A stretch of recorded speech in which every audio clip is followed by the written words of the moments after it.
guys. Hey guys. I'm Ty. And I'm your host, Tiara. And welcome to the Girl So Anyways podcast. This topic that we about to get into is red flags in relationships or when you're dating somebody. As women, I feel like we literally ignore so many red flags when we come to men and continue to be with them. Yes. I don't know why though. Like, a lot of us just ignore red flags. Like, I feel like if a man can't take me out to dinner, he can't, like, we only chill in the car or a hotel. Why am I giving him this much attention? As we're supposed to be together. I don't understand. Here's my take, right? In the first few weeks, you know if it's going to be worth your time. Yeah. You know. You know. And I get ignoring red flags. Yeah. I've done it, like, especially in my younger years of dating. When you learn. I was in a relationship where I ignored all the red flags, all of them. He used to hack my social medias. He would post himself every day, like, oh love. My God. You know, there's this new term, love bombing. Yeah. It's like they want to be with you so bad. They just do whatever. Do all these things. He used to do all these things. Like, I'm talking fly me out, like send like 12 dozen roses to my college campus. That's at the time. Real love bombing. Like, I love you in the first 2 months, and I was a lot younger than him. So how I was viewing it, I was like, this is how love is supposed to feel. Yeah. He called me beautiful every day. I woke up to a message every morning. I had, he would send like me care packages to my college campus. I was in college, we both were, but he was older than me. Different schools. It sounded like he was doing everything that we envision as a man to do for us. Everything. And ultimately, he was crazy as heck. For real? Crazy as heck. And I didn't realize it until we moved in together. What? Girl, it was bad. Oh my gosh. Was he like what they call it, like a narcissist? Yes, or like an emotional, narcissistic. Like one of those dudes who you can't go with your friends, you gotta stay home? He wasn't like that, but I didn't have friends, like, because we moved here together. I didn't have friends when I first moved here, so he didn't never have to worry about that. But he had family and friends and stuff here, so I was isolated. Wow. I only was, like, seeing him. I was only around his family. What? So it was very, very, very, like, bad. And then when we ended, because I just got tired of it, he left me high and dry with all the bills, the lease, everything on me, and just left. That is so dirty. And I ignored all the red flags. All the red flags that I possibly could have seen, I ignored him. So with the red flags, I was going to say, like, did you talk to your mom about the red flags? Like, what made you, like, kind of be like, I'm going to brush it off today? You know what? I was young. And when you're young, you have the unfortunate, like, glaze over life, right? Everything is just like, jolly. Like, oh my God, he's so perfect. He buys me all these things. He tells me he loves me. He told me he wants to marry me. He tells me, he wants to have babies together. This is everything I can want in a person. He goes above and beyond to show me that he loves me every day. But he was also doing crazy stuff behind the scenes, like hacking my social medias and posting pictures of himself, posting like long paragraphs about himself as if he was me writing it. That is wild. As if it was me writing it. Like crazy stuff. Wild. Or we would get in arguments because, like, one of the last things that he did to me was he hacked my Instagram account. He hacked my email first to get into my Instagram account because we were long distance. And he was like, I just needed to make sure you weren't cheating on me. That is weird. I'm in school and college, like, trying to be a college girl, and it was a bad, and I remember, like, my mom would just tell me, like, he's not for you, he's crazy, he's the type that would be like, if I can't have you, nobody can. Do you feel like he was kind of like trying to groom you a little bit? Yeah, in a way? Definitely. And I didn't realize that was happening because I'm a lover girl. Yeah. And I love hard. Me too. I'm a hard lover. When I love you, I love hard. Not on no crazy stuff, but like when I love you, I'm gonna go above and beyond for you. And I feel like I was the first person to maybe ever show him that. So he took advantage. I was a lot younger, and not very experienced in relationships. And he was a few years older than me. So he had a whole different mindset. But he was also very immature in a lot of ways. It's crazy. So some of the stuff he would say and do, I would just be like, why would you say that to me? Why would you do that? Like, you don't really love me, da-da-da-da. And it would just, like, I would be screaming at him at the top of my lungs. Me and him would be, like, arguing over the phone. And it was just bad. It was so bad. I never understood why older men feel like they can groom younger girls, like, and that younger girl can, like, kind of be your daughter. Like, why? What is up with the grooming? Like, and I feel like a lot of time as younger women, you see grooming as something good because they're, like, kind of molding you in a sense of being the person that you want them to be, kind of. And you don't even realize, like, I didn't even realize that was what was happening. Or I didn't even realize that I was being manipulated and being abused, like, mentally. Like, emotional abuse and mental abuse are a real thing. It took me years to get, like, to a healthy place after that relationship so that I could be able to move forward with my now fiance. Like, if it wasn't for therapy and, you know, my friend group and my mom holding me accountable, I probably would have been back with him. That is wild. That is so wild. Yeah, it was a toxic relationship and ignoring red flags only does damage to you versus it's temporary happiness because you're ignoring all of the bad stuff to focus on the good. And then down the line, if you end up, you know, leaving that person, it's bad for you down the line. What about like, I'm sorry. No, go ahead.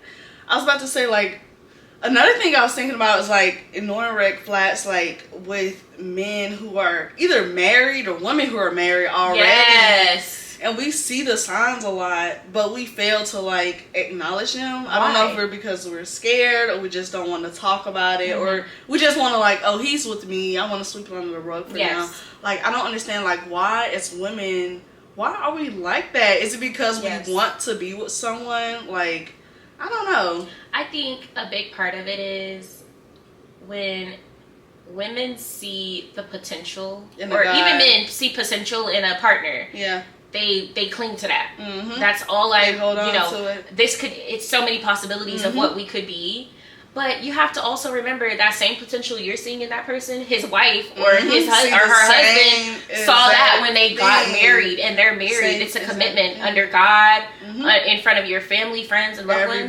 That person, 9 times out of 10, is never leaving their spouse. And it's an embarrassment. And I also agree with that because if I'm married and I'm cheating on you with somebody, why would they leave you, their whole family, to go be with a side piece that they only known for a couple months or a couple years? It just doesn't make sense. It doesn't. It does not make sense at all. And sometimes people don't be knowing, right? Like sometimes you don't be knowing. The other person or the side piece or whatever don't know. But when you do know, how embarrassing can that be? Yeah, it's definitely embarrassing, I feel How can you put yourself through that? Like, it's a lot. As, you know, it is a lot. Like, how could you put yourself through that? How could you be okay with potentially ruining somebody else's life? Yeah. And woman to woman, I could never sit there and mess with a married man knowing that he has a wife at home who he's building a life with. Because coming from somebody who's engaged, right, to be married, I'm building a legacy with my partner. So if my partner goes out to cheat on me today and wants to throw all of this away, I'm going to let him go. Yeah, most definitely. I'm going to let him go. And I'm going to look at that other woman like, You knew and something. you wanted what I have, so here, take it. Take him. You get to see all the good parts, right? Because he's cheating on me with you. So you're only seeing all the fun, exciting, good things, all the, you know, dinners and dates, but you're not seeing all the nonsense behind the scenes that I get to deal with on a daily basis, or that I'm, you know, actively working to try to better in our relationship. You only get to see the fun stuff because he's cheating with you. He's having fun with you, but I deal with the fun, the bad, the ugly, the good. We deal with the family, the kids, the finances, every single things that comes into play. We deal with every single thing. So, what are some green flags for you in a relationship? What are some things you're looking for in a partner, or that other women should be paying attention to when they're dating? I personally feel like when it comes to me, when I date, I look for someone who is trustworthy, loyal. In the beginning, they're not lying to me about like petty stuff. I feel like being able to have open communication and dialogue. Green flag. Yes, when we talk, you don't have to argue or get mad easily, because if we're talking or having a conversation, you should not be getting mad like that easy. That easy. Another thing, like especially like in the beginning stages of dating, the way you view sex, the way you view relationships, the way you view God. Because I'm very spiritual. I'm very spiritual. Me too. When it comes to that, I don't want a man who be like, I'm walking away. I don't want to go to church. You don't want to go to church. For real. Like, I can't date nobody like that. What else? I also feel like the way you view family, how you talk to your mother, I feel like your whole upbringing in regards to if you came from a single parent household versus a 2-parent household, that definitely makes a difference in how you're gonna raise your kids versus the next person. Because I grew up with my mom and my dad, and I feel like as an older adult now, my standards are higher than somebody who did not have this or that parent in their life. And of course, it sucks, for them to not be able to have that experience of both of their parents. But my dad set the bar. Like, when I tell y'all, my dad set the bar for me. Yes. He set the bar. Yes. And literally, like, he still does stuff for me to this day. Yes. Like, yesterday, he just got my tire changed. I know, that's right. Shout out to my dad. Like, and of course, I have a boyfriend, but when it comes to certain like aspects, like I can talk to my dad and have like open communication about a lot of stuff. Just like he sets the bar. Yeah, he tell me, he be like, don't shack up. Like if you do shack up, like talk about marriage. Just being open to change when it comes to a relationship or whatever. Talk to them about kids, like if they want kids. Talk to them about how they parent. Do they whoop their kids and not whoop their kids? Yeah, these are important things. I know for a fact, like, when I was younger, I was never thinking about that kind of stuff. Like, I was just getting in relationships just to be in a relationship, right? Because I like this guy. I see some potential in him. I don't really know what I'm looking for. Like, I can recall past guys that I've dated or talked to when I was like in my younger 20s and my teens asking me what am I looking for in a relationship, and I would be like, I don't know, someone who's nice and cute and we'll go on dates, like so innocent, right? And bland. But as a grown woman, here's my list. These are my green flags. Communication is number 1 on my list. Being God-fearing or having some type of relationship with God is huge. Huge for me, because I'm a godly woman. Like, I believe in God. I believe that He's the center of my relationship. Without Him, I wouldn't be where I am today. Without Him, my family, and my loved ones, it would be a wrap, baby. Yeah. I think that open communication is the biggest part of a relationship. Like, it's so underrated. Like, people talk about it all the time, but are you really putting in that work? Exactly. Are you really putting in the work to have communication in your relationship? It's hard too. Like, I struggle with communicating still. It's different for every person. And I know, like, as a woman, we're very emotional. Like, I was talking to a coworker about this a while back. He was saying that women just think based off of emotion, men are logical. So, I'm a very, very, very emotional person. I feel all of my emotions at a 10 all the time. Whether that's I'm sad, I feel it. I'm happy, I feel it. I'm angry, I feel it. It's like your body. It's like 10 different personalities in here at once sometimes. You may get, you know what I mean? You may get a happy deer, you may get a sad deer. Who knows? But my partner, he is not super emotional. Jay is very like chill, calm, cool, and collected. He's a real laid back guy. Like, we're not polar opposites, but we're definitely opposites in a lot of different areas. Like, he's real introverted, I'm real extroverted.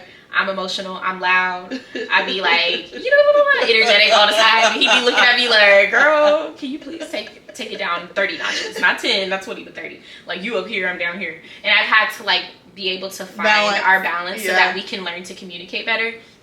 And it's a work in progress, girl. Let me just say that. It's not something that happens, like, overnight. It takes years for people to be able to really like get in tune with one another.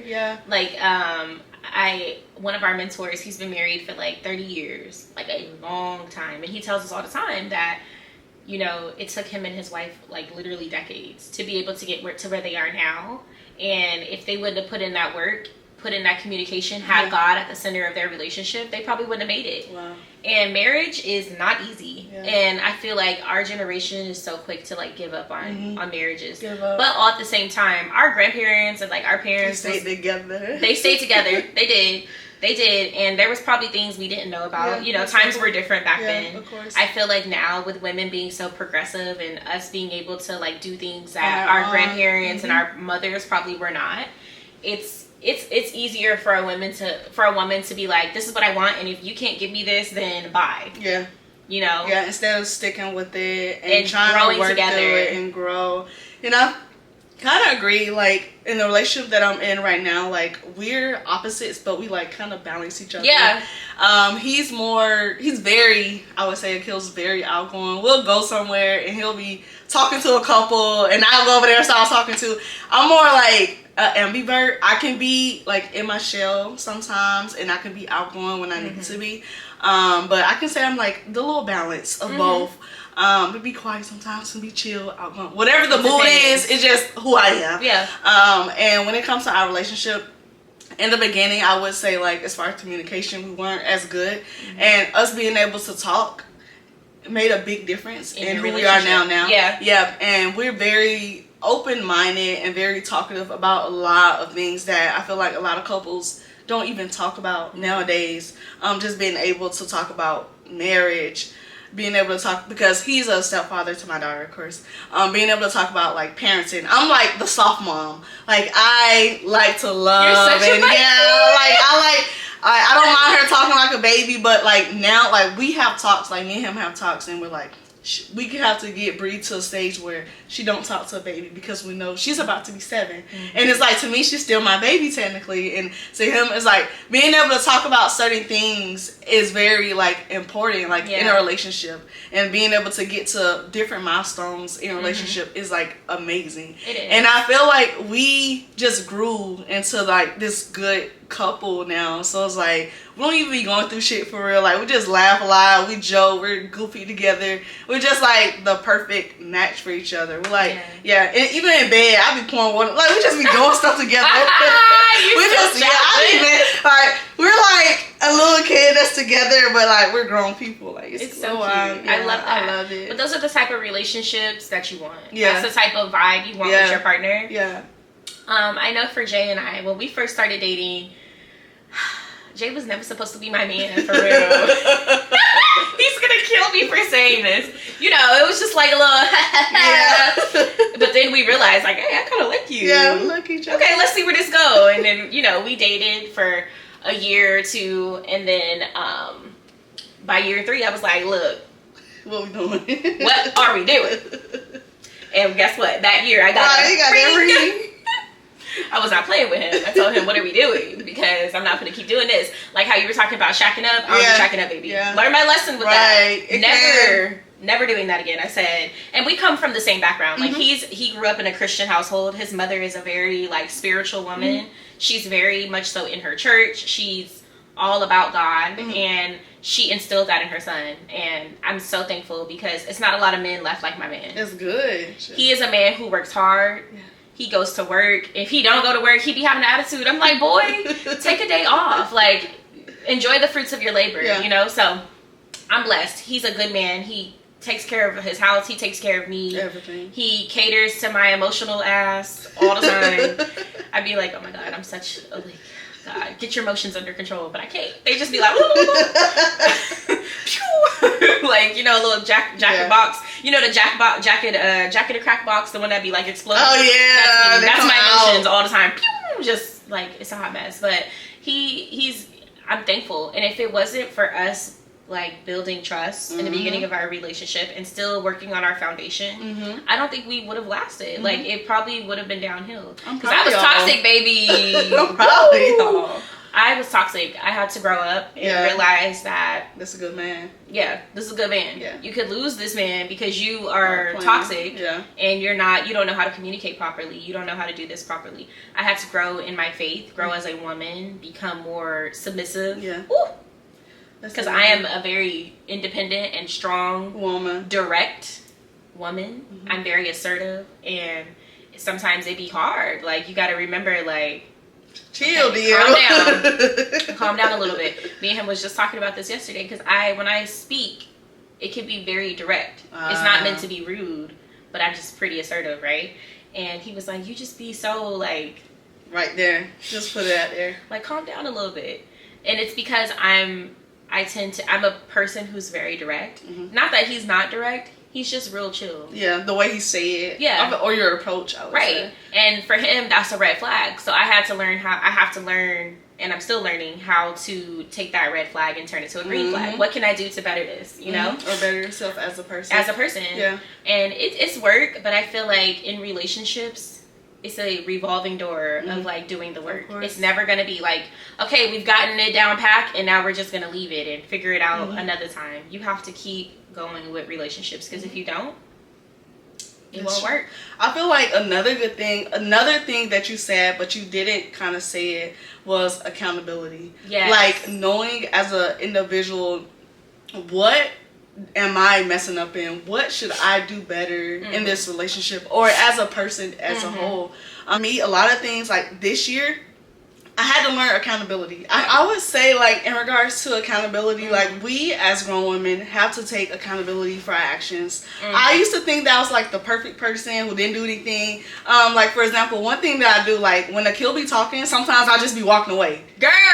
I'll be like... Is that a Pisces thing? I don't know, but I get up and walk away. She's a runner. She's a track. Yes! He does not like that. Jay hates that. He does not like that. And I'm like, I listen, I hear you. But it's like, it's something that I don't be want to hear. So I'm going to just leave. I don't be saying nothing. It's just like my actions. He's like, why are you doing that? So I've gotten a lot better now, like listening to stuff that I don't want to hear and just saying. So like accountability is big for adults, because you have to realize when you're wrong. Yeah, it's hard too. Yeah, it is hard. Like I'd be like, I'm never wrong. Yeah. In my head. Yeah. But then I do be wrong. Like, and when you're wrong, it's really hard to see in the moment. Like I've gotten to the point where when I be doing that, like I'll replay the situation in my head a few times, and then I'd be like, maybe I shouldn't have said that. Yeah. Maybe I shouldn't have done that. Yeah. And then we'll talk, and I'll apologize. It might not be right away, but you're gonna get the apology. But I try, and that's a big step up from who I used to be, and that's why I said it's like a revolving door. Excuse me, of trying, because it's just no one fixed trick, and then it's all better now. It's a perfect relationship. That's why when y'all be looking at these people on social media and be like, oh my god, couple goals, I'd be like, not for me. We go through stuff. We all do. And like relationships are two-way streets, literally. Yes. One person have to meet, and y'all both meet in the middle. If not, it's gonna be off balance, and don't nobody want no off balance relationship at all. Yeah, your relationship with your partners, like, what are some of your red flags or green flags? Like, let us know in the comment section. And also, we would like to know, what is your takeaway from today's podcast? Like, if you can relate to anything that we said or we talked about, let us know. Like, tell us in the comments. Comment what some of your green flags are. Yes. Give us some thumbs up. Give us some advice. Let us know. Yeah. And always, thank you guys.